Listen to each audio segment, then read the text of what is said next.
Welcome to the EdUp Experience Curriculum. I am your host, Nicole Poff, and today I am so excited about our guest. We chatted a while back, and she has such an interesting perspective about Centers for Teaching and Learning, and just the work that her and her team are doing is really inspiring and I think very practical. So I'm excited to jump into today's episode. Our guest is Olena Zhadko. Olena, thank you so much for being here. Before we begin, can you just introduce yourself to the audience? Just share, you know, what you currently do, how you got there, anything you want to share. Sure. Thank you so much, Nicole. And it's a real pleasure to be here on the podcast. I'm a huge fan. I love listening to the series and learning from all the other guests that come to the podcast. And it's a pleasure to be invited. So a couple of words about me. I have been in higher ed for over 15 years now. And in my current role as the Senior Director of the Center for Teaching and Learning, I am at Lehman College, City University of New York. We are 25 colleges in the city, and Lehman is located in the Bronx. We have the Center for Teaching and Learning, where we have the pleasure of serving our faculty, students, and staff. And what we focus on is really supporting faculty teaching, scholarship, and service. And on the student side, we support student success. We have a peer mentoring program and offer other services to our students to ensure that their learning experience at the institution is something that brings them not just happiness, but success and a future path in their life. So a couple of words of how I've gotten here. So I've joined Lehman College a little bit over 9 years ago in a different role. I used to be the director of the Office of Online Education, and we've done a great job in that area where we had what I call a half an online program. So we've had the program on the books, and now we have over 40 online programs, which is really exciting. So CUNY and Lehman specifically has done a fantastic job investing in education for all learners and providing a variety of learning modalities. So we have certainly have made a major impact in that area. And about a couple of years ago, Lehman has decided that it's time for us to go beyond focusing on online, and we have become a much larger unit, a Center for Teaching and Learning, where we now welcome our new faculty and we provide support for students as well. Prior to my current role, I used to work at New York Institute of Technology, and I was also there at the Center for Teaching and Learning. And prior to that, I was at the University of Missouri, St. Louis, where I've completed my doctorate and had an opportunity to work at also the Center for Teaching and Learning and the Technology and Learning Center. So always stayed very close to what I call the core of higher education is really teaching and learning and finding ways of how we can innovatively, creatively support student and faculty success. Awesome. Thank you. I'm so excited to talk because we talked about this before, and I feel like Center for Teaching and Learning is used so differently across higher ed, right? Sometimes people will make a website and they'll call it a Center for Teaching and Learning. And really, it's just a repository for faculty to go to find resources.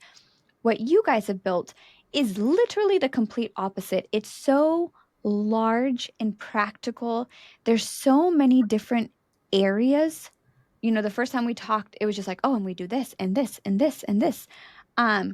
There's so many different arms of your guys' Center for Teaching and Learning. So let's kind of really start with that.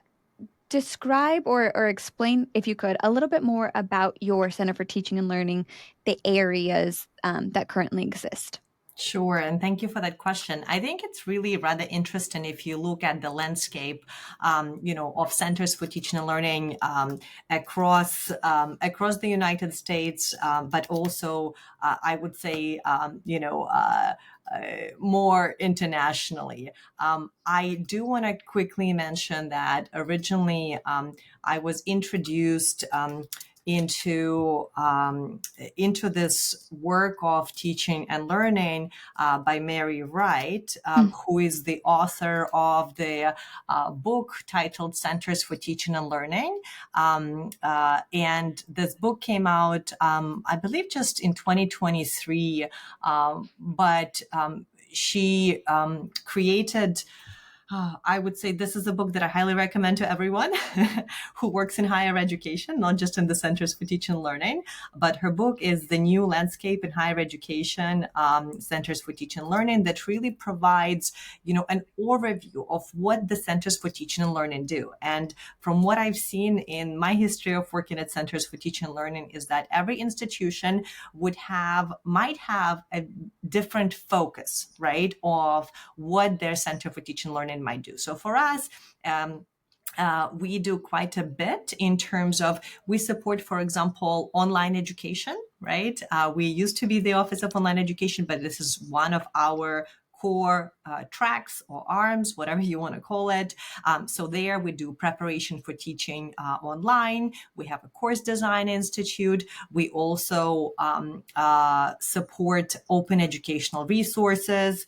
Actually, one of the books that I've co-authored is titled Best Practices in Designing Courses with Open Educational Resources, where we at our center, we help faculty explore and learn about what OERs are and how one can really be intentionally designing learning, utilizing OERs in their teaching. So online and OER is not just for online, but it falls into sort of that larger, broader category. Another aspect of our work is really about educational development. So, we host a couple of major conferences throughout the year. One focuses on scholarship, where faculty are able to share their expertise in their either subject areas or in the scholarship of teaching and learning. And we have a celebration for faculty because every year our faculty publish, write, present, they do major work, and the Center for Teaching and Learning, for us, we provide a platform, I would say, and a community for sharing these fantastic accomplishments with the larger community. So that's the other aspect of our work. Also, we support faculty writing.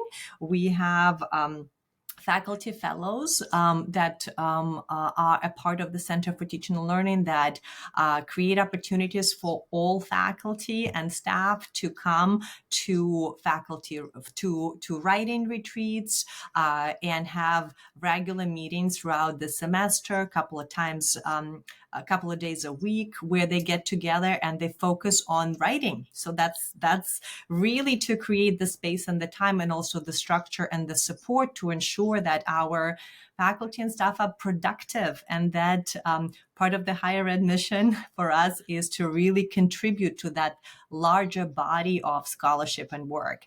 And the third arm that we have in the Center for Teaching and Learning in our case is really focusing on student success. So we have and again, every Center for Teaching and Learning might look a little bit different depending on the institutional priority and their mission. So for us, student success is at the core of our mission. So we have a student peer mentoring program where we also recruit Lehman students to work in the program and to provide the support to their peers. It makes it a lot more accessible. We offer the service online as well. again, it's all about this access. It's very much aligned with who we are as an institution to make sure that our working students, our busy students, our students who have real lives have the ability to come and get the support that they need, right? If they stumble upon, a challenge that they could use the extra, help with, we're here for them, right? And so we use technology quite a bit in all of our aspects, even if it's not about online. So even for our peer mentoring, we use EAB Navigate as one of our platforms.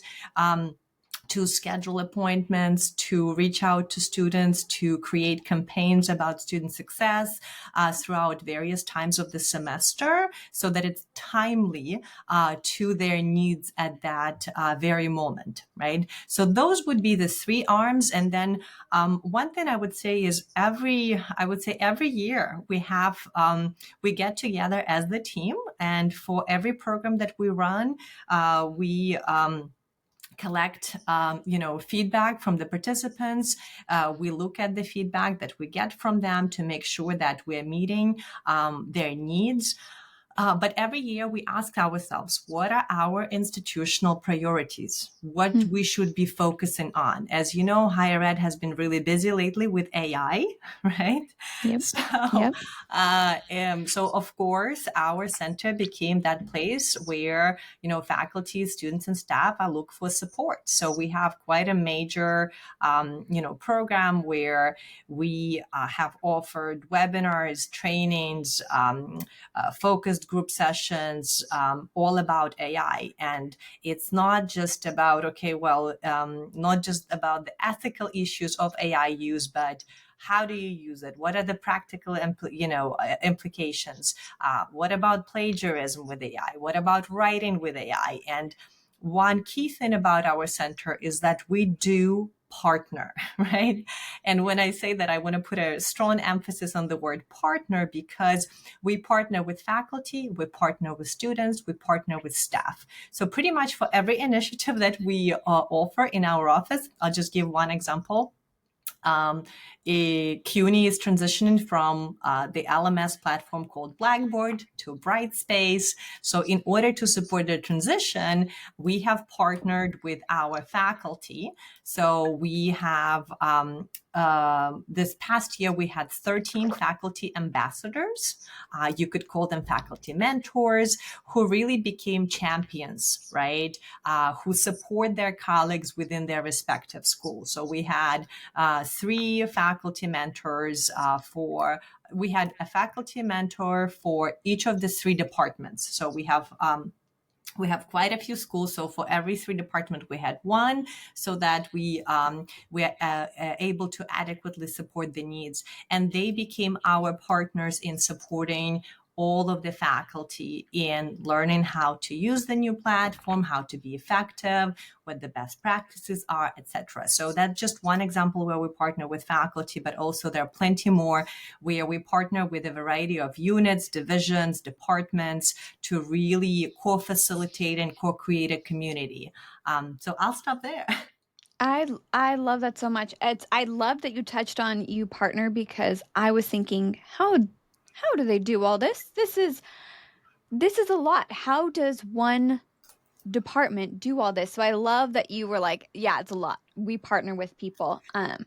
That answers that question, I think, very well. I think if I'm thinking about our listeners and, maybe they're more limited in resources, or they have a more infant type of center for teaching and learning, you guys were not always this, right? You started much differently. So where did it start, and how did you develop, especially adding student success? I mean, that's a totally different function that typically is not under the Center for Teaching and Learning.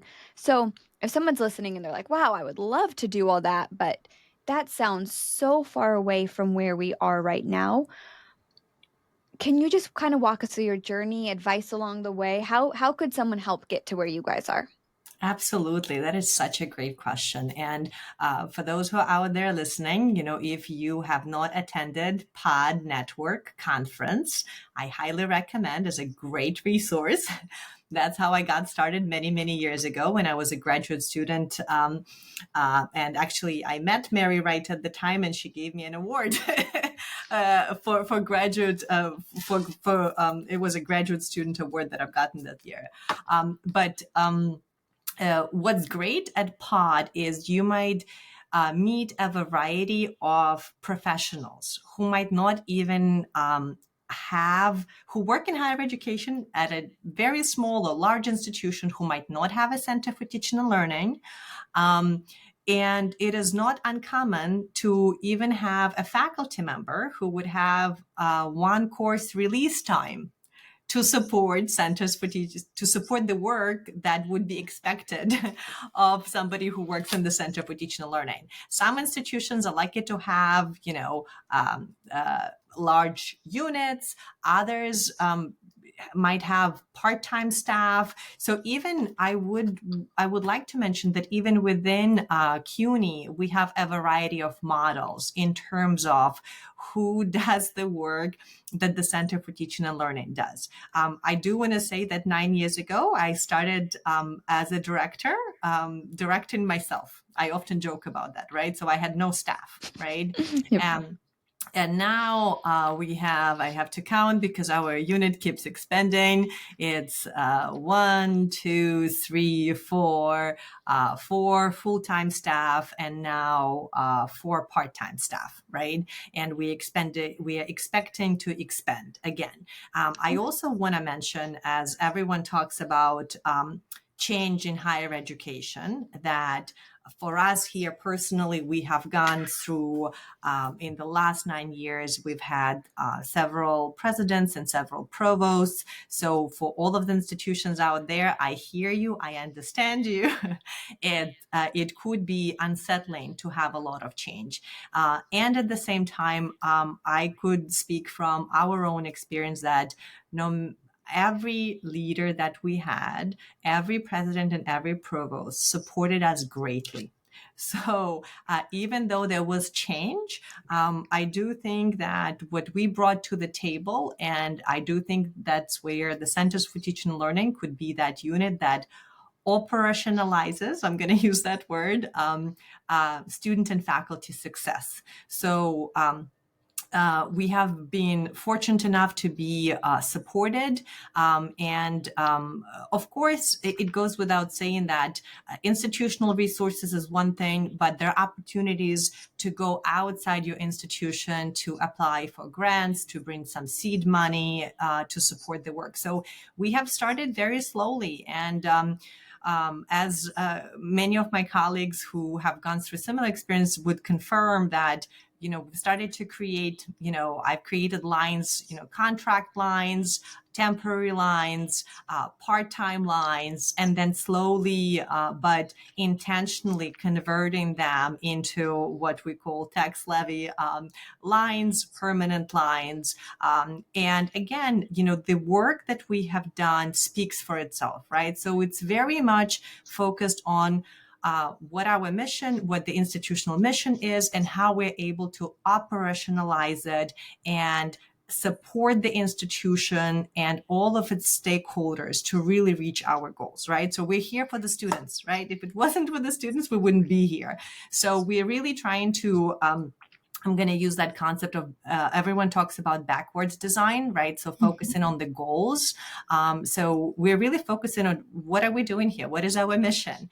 And then working backwards in terms of understanding, okay, what resources do we need? What structures do we need? What processes do we need to establish in order to make sure that we're able to provide the support to our students, right? So when we're investing in faculty development, we're doing that with the final goal of ensuring that every student that comes to Lehman has the best experience, the most personable, the most transformational learning experience that they can have when they graduate, right? And beyond. I love this perspective so much because I think a lot of times in the Center for Teaching and Learning, training the faculty is the goal. That's the goal, right? Is compliance and teaching them how to use the LMS and things like that. That is not your guys' goal. Your guys' goal is a student. And then, like you said, you work backwards from there.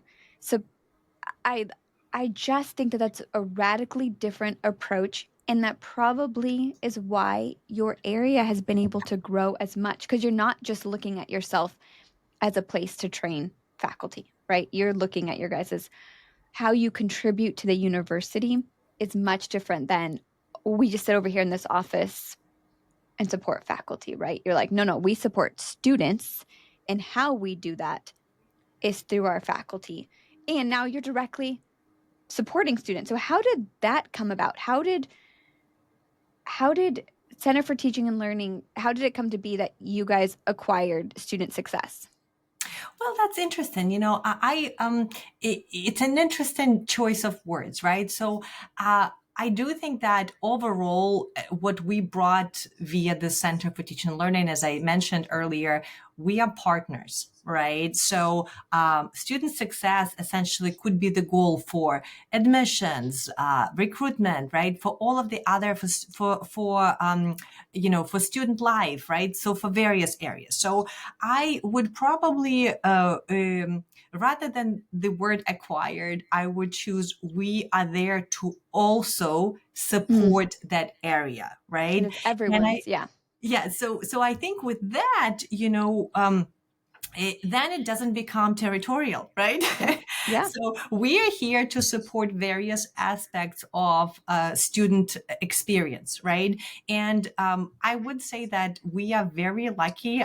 My provost, Jorge Silva Puras, that's his second year at the institution. He is big innovator, very technology savvy, pro bright space, pro AI, and our previous leadership as well was very supportive of innovation and really asking questions about students, right? So it's asking various divisions to think about, well, what are we doing for the student, right? And really helping all of us individually and then collectively, try to solve the same issue and create that experience for the students. So I think when we partner with other units or departments or individuals, with schools, with faculty, what we try to do is, ask ourselves, okay, what are we trying to do? So I'll give you just one quick example here. So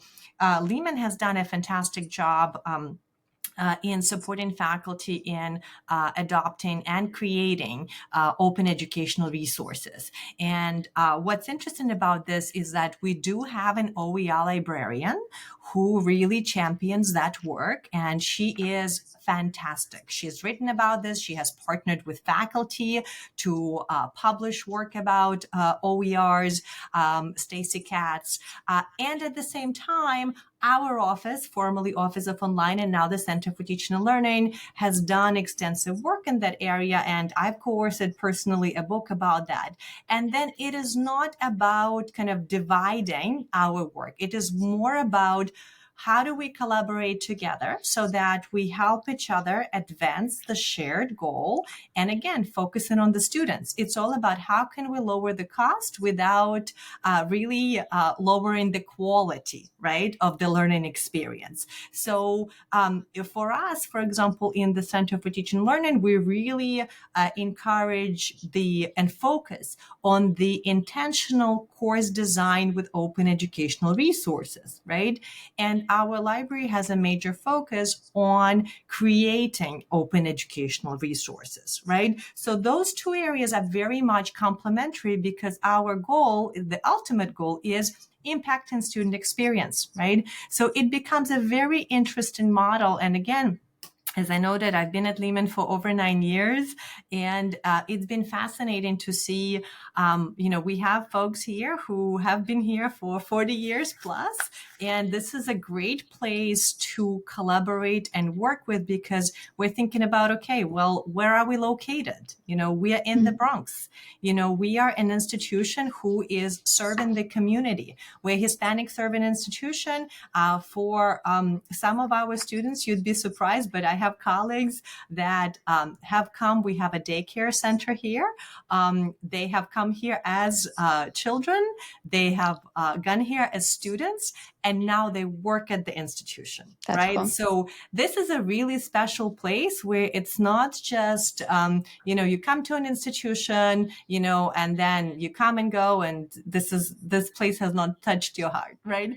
I would mention that I have a colleague right now in the office who used to be a student at Lehman College and has now come back to work at our center professionally. So it is really a place where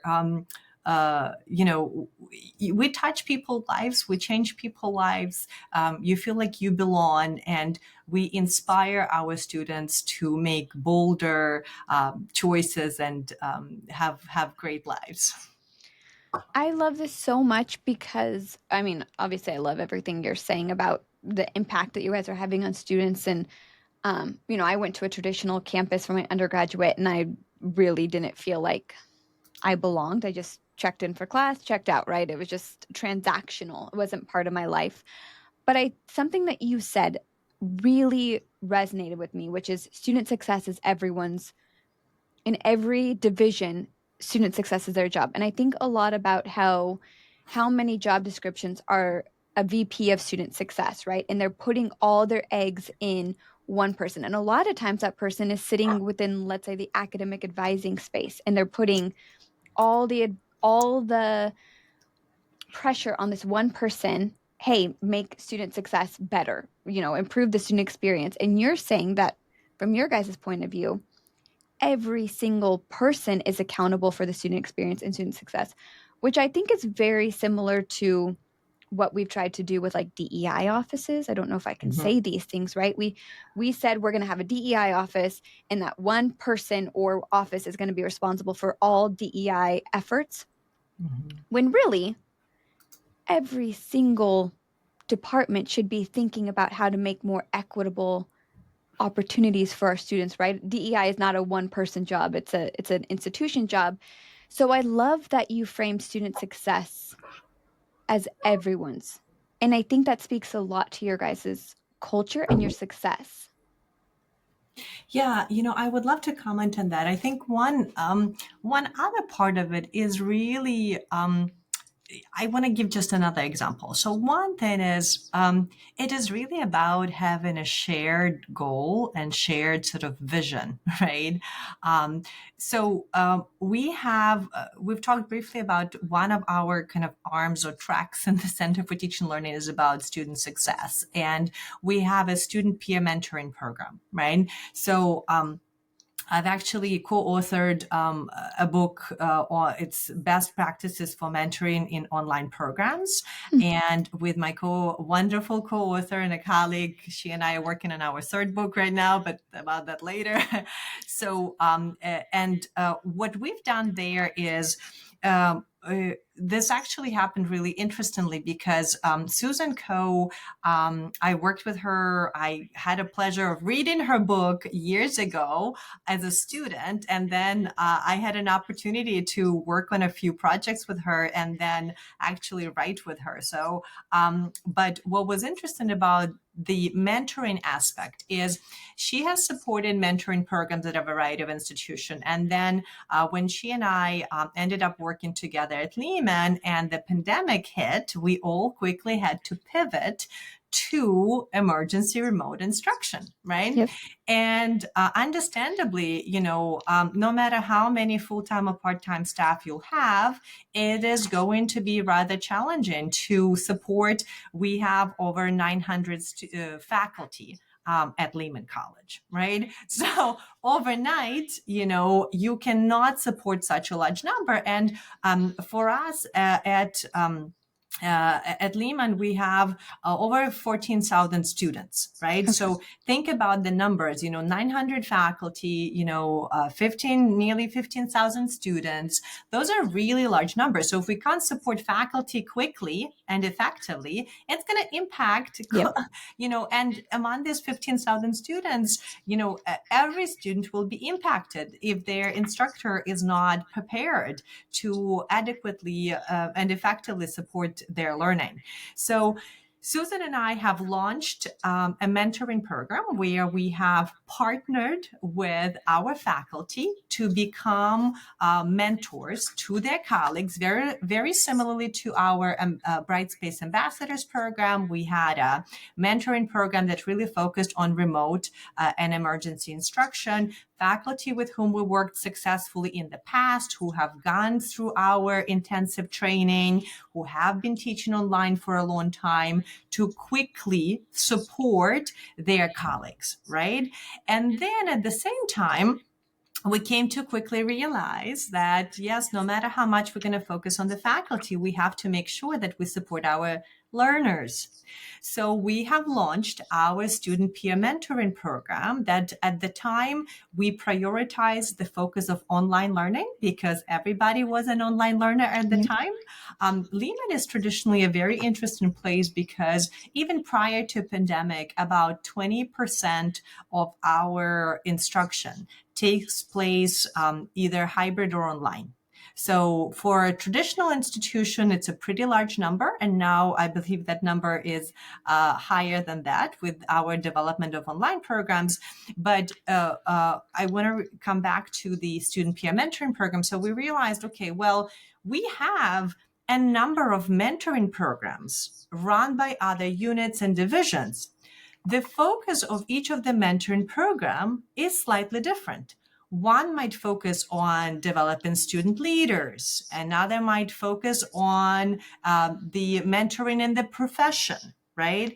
So for us, when we had to ask ourselves, okay, well, we're going to support our students. We really need to scale very quickly. What kind of model can we use? So mentoring came to be, right? Because you could mentor, not just one to one, but you could do group mentoring. Yep. Right. And group mentoring allows for an opportunity for students, not just to learn from the facilitator or, from the mentor, but from each other. That's where the peer effect comes into place. So we said, okay, well, this is rather quickly, we could really scale, overnight because we could offer this. And also, if we offer the service online, where everybody is, has a cell phone, or many of our learners, if they don't have a laptop, they could jump on a Zoom call using their cell phone. So that became a very scalable model, and we quickly realized that there was a lot of need. Our numbers for we had, I believe, a few of the first sessions that we've launched for the students, we reached the capacity of what the technology allowed. Like, I think the cap was like 400 attendees. Wow. And we had students waiting in the room saying they couldn't get in because we had over 400 students for the, we had a series of sessions that we have offered to students, and then we were able to go into breakout rooms to work with students in smaller groups. But when we realized that the interest was so high, students were very active. They were asking a lot of questions, not just the technical questions about, okay, well, I'm taking this online class, how do I do X and Y, but students about, how do I manage my time? I have this and this and this assignment, and this is the first time I'm, in college, and nobody in my family has ever been in college. How do I do this? So questions about, lots of various aspects about their learning. Some students would want to ask questions about, okay, well, this is the first academic paper I had to write. I don't know how to cite it, right? So we had an opportunity to connect students to our existing resources that are out there that we oftentimes introduce. Well, not oftentimes, we introduce this. We have an amazing new student orientation. So again, we partner. We have that orientation is run by our Division of Student Affairs, and we don't run that orientation, but we are always invited to be the presenters, co-presenters, and partners of that orientation so that we could bring our services to them, right? So it's, again, coming back to the same subject of we are constantly partnering, asking about students, and that's how we ended up developing, right? And really supporting the student success I would say, in line and in collaboration with other efforts that take place on campus without duplicating resources, because we know who does what in a way, and it goes kind of both ways. We invite others to partner with us. The next thing you know is we're being invited to be part of their programming. So it becomes that great collaborative effort that doesn't happen overnight. It takes time. But I think with the right intention and that shared goal of student success, we're able to move in that direction. Absolutely. And I think, when I think about you capping out the Zoom rooms, right? Too many students attending. Very different from a lot of other places where we're struggling to get even 15 students to attend a webinar, or right? And again, I think this goes back to you guys keeping the students at the center and their needs. I think a lot of higher ed kind of has this, if you build it, they will come, right? We think students need X, Y, and Z. We're going to build it, and then we expect that they come to it. You guys approach this very differently, where you think about what do the students actually need? Not what do we think the students need? That's not your question. The question is, what do the students need? How do you guys keep a pulse on what the students need? How do you keep a pulse on how you can better serve and support the students? So that is such a great question. I think I could give a couple of examples. So I think, I believe in 2020, summer of 2020, so we try to not just go to where students are, right? Of course, we try to attend, faculty senate where faculty are, general faculty, but student government meetings and kind of attend the events that various units and divisions are organizing so that we could hear, what the concerns are. But we also bring students to the center. In 2020, I believe we had 11 interns in our office. And we have tried to maintain kind of that same approach where we try to bring students into the office so that they are helping us identify the areas that we need to focus on, right? So currently we have a couple of our staff members that are full-time students and work in our center part-time. We also had a few interns, regularly we try to maintain that so that when we are discussing an initiative or a project, our students are here, right? So we are able to ask them questions, to ask them for their perspective, to really kind of triple check before we move forward and launch something, before we launch a pilot, right? We want to make sure that our students' voices are included. Essentially for every initiative that we have, we bring student voices in a variety of ways, whether that's sending a survey to them, whether that's having a student focus group. Even before we launched our student peer mentoring program, we have gone to students, have had focus groups asking students whether that there's a need for it, right? Because oftentimes you mentioned, you build it and then students come. No, I don't think it works that way, right? It doesn't. But one thing that I do want to mention is that certainly after the pandemic, it became very popular to host lots of live things and webinars and things like that. And one thing that we have a variety of offerings, right? So, meaning we have self-paced resources, we have facilitated resources, we engage with students in a variety of ways, right? So we have, for example, a handbook or for our student peer mentoring program that we send to students as a resource. Then we invite them to a live session. I know it became very common these days to record every webinar, Yep. right? Yep. And we had, for some of our programming, we had to make a deliberate choice and decision to not record the session, Hmm. right? And say, look, this is a safe place, for you to come in and ask any kind of question you want to ask. You are not recorded. With that, we do create resources like the same kind of presentation without the attendees, right? That Yep. we could publish on the web, we could send as a resource. But when we do host a session, it is typically something that's very interactive, that it's very engaging. You wouldn't sit and listen to someone talk for 5 minutes, right? You will be asked to partake either using the chat, small group discussion, you'd be asked to unmute yourself. So we really try to model what we preach and also think about the fact that, our students, might not be able to be in a place where they could speak freely.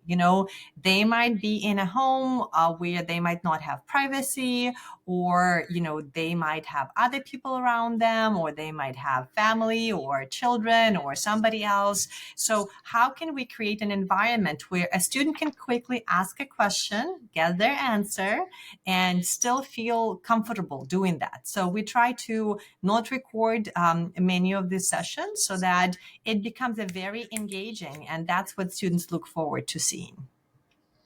I love that approach because you're right. So many things are recorded.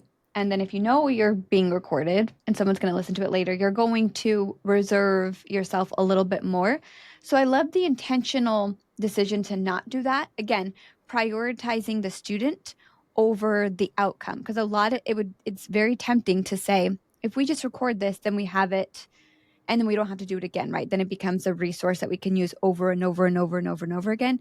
You guys again intentionally chose let's honor the students here versus let's just think about the outcome and how we could replicate this. I love that. So all of your guys' actions really demonstrate that you're living out student experiences at the core of everything you do because even in your operational processes you're choosing to make a decision that doesn't necessarily make things easier for you guys but instead puts the students at the center.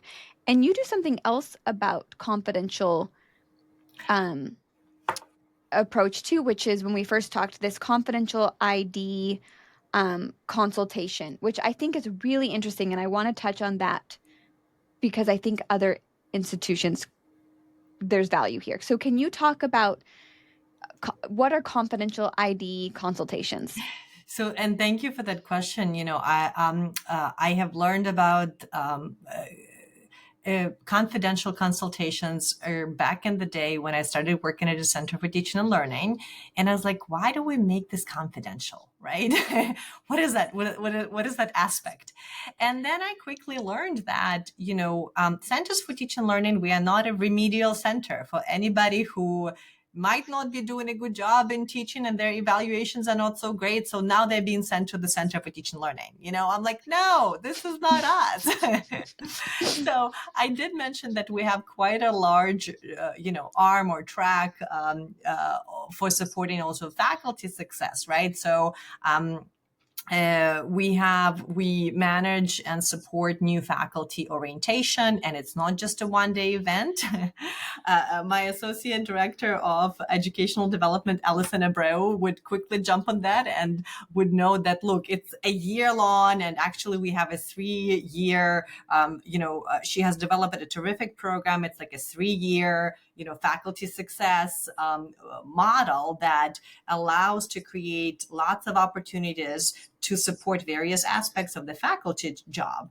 And so with the confidential consultations, what we do is we invite faculty from before even they come to an institution, they are invited to come speak to us about any aspect of their role, right? So it could be about teaching, scholarship, service, anything they could talk about. We as Centers of Teaching and Learning, we don't play a role in tenure and promotion, right?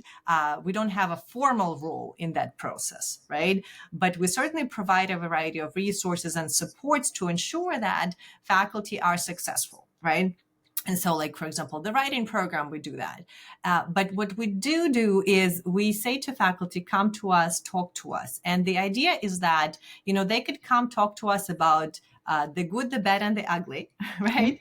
And as they say, what happens in Vegas stays in Vegas. So it's the same thing. What happens at Center for Teaching and Learning, if it's a confidential consultation, we invite faculty to bring their course syllabus, talk to us about that. We ask them to, and oftentimes what we hear is faculty really doing something amazing. And then we invite them to come and speak to other faculty about that very specific aspect of their faculty role, right? So that gives us an opportunity. And also we say to faculty, look, we've had this especially happen with preparation for teaching online. Not at this institution, but I had other cases where a department chair would come and say, oh, I want to know if this faculty have come to you about X, Y, and Z. And we say, well, you might want to talk with your faculty, right? So in a way, we are here to support the faculty. We don't have that formal role. We are a resource, right? We are a resource that focuses on ensuring that our faculty are prepared to do the best job for our students, right? So, tenure and promotion is a very tricky thing, right? In terms of, it could be rather overwhelming for faculty. It's a multi-year process, right? Yep. It is much longer than writing a book, I'll tell you that. And faculty have to be very intentional about how do they use their time effectively over the many years before they submit their portfolio for consideration for tenure and promotion. So the stakes are very, very high. So in that sense, we have that first touch point with faculty as they join Lehman College, and then we also offer programming for those faculty who want to move from associate to full professor for scholarship. But at the same time, throughout their career path, no matter how long they've been at Lehman, we invite them to come talk to us, offer a perspective, offer some guidance, offer some resources, offer a recommendation in terms of what resources are available, not just at Lehman, but maybe some memberships or subscriptions that we support through the Center for Teaching and Learning. But also, we might make a recommendation to another resource within the university. Right, we're a large university system, and we do have a council for all of the Centers for Teaching and Learning where we share resources amongst ourselves, and this is certainly an advantage to have. But for those listeners who don't have access to those resources, as I've mentioned earlier, POD is a great, fantastic resource if you are in if you do support faculty and students. This would be a great resource to find colleagues, or there are a variety of affinity groups that focus on specific topics where you could get the support and resources and some recommendations on how to support a specific aspect of student or faculty success. That's amazing. And this is so needed. I'm in like faculty groups, and there's a lot of people, I think especially these days, they're choosing to post anonymously, and they're asking questions about a lot are asking questions about AI, right? What can I do? What can't I do? What's a good practice? Am I going to get in trouble if I do this?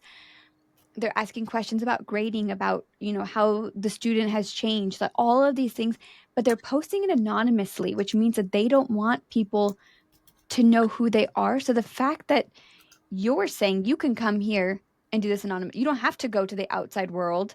You can get support inside here Yeah. an anonymous way. I think that is a very caring approach. Yeah, we try to serve our faculty in a way that, you know, we are not a place, like I noted, for remedial work. This is not what we do. We are here all about success and focusing, and learning doesn't happen overnight, right? Learning Yep. doesn't happen overnight for our students. So why would we expect that our faculty should just learn overnight? And I do find that, I'm a huge supporter of AI, and I am all curious about it. And we have had a variety of we've started with several sessions with our faculty, and now we have been doing sort of partnerships with faculty with whom we co-present on a specific aspect of AI use, so that we could learn from each other in that environment where it's okay. It's not going to happen overnight, right? And the human nature is that we don't like change very much, and learning could be rather, I'm going to use the word painful, right? We have to get out of our comfort zone in order to learn. And so as we are creating these opportunities for our students, we have to be cognizant that, we as educators have to put ourselves in that seat of a learner, so that we know what kind of supports our students will need from us in order to get to that finish line. Absolutely. We're just modeling the behavior, right? We're modeling the behavior of learning to our students. And if we can't model that, then how do we expect our students to learn if we can't model it ourselves? I just looked at the clock and I realized we are out of time. Olena, this has been such an amazing conversation. The culture you guys have built, the Center for Teaching and Learning that has been built, um, all of it is just really inspiring. And I hope, if nothing else, you've provided so many different ideas for people. I think one thing that really runs through and through and through and through for you guys is that if you put your students at the center, everything else kind of sprinkles out from there. And I love that approach. But thank you so much for being here today. Thank you so much, Nicole. It's a pleasure. And for all the listeners out there, I invite you to check out the mission for your institution. It's a troubling times that we are living through right now, so that certainly could help us stay centered on our learners. So I wish everyone good luck, and thanks for listening. And thank you, Nicole, for inviting. Such good advice. Thanks, Olena. Thanks.